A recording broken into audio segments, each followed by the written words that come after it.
Sa makabagong digital na panahon, kakaunti na lamang ang mga nakakakita ng mga orasan na may pendulum.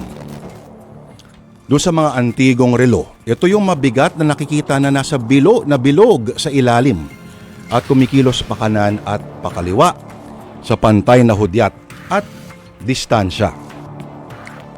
Bilang simbolo ng katatagan at katiwasayan, ang pendulum ay nagtuturo sa atin ng halaga ng pasensya. Na sa gitna ng lahat ng kabaliwan ng mundo, may iisang ritmo. Pero ibang uri ng pendulum ang mararanasan natin sa araw na ito, mga kapatid.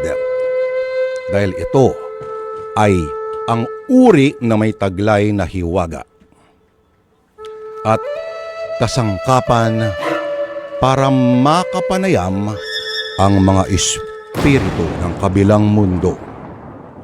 At lahat ng ito, mga kapatid, ay magsisimula sa isang panloloko. Kung ano pong ibig sabihin nito, mga kapatid, ngayong Lunes pa rin ang kababalaghan at kakatakutan. Atin na pong simulan ang dulang sinulat ni Ginoong Vincent Manrique.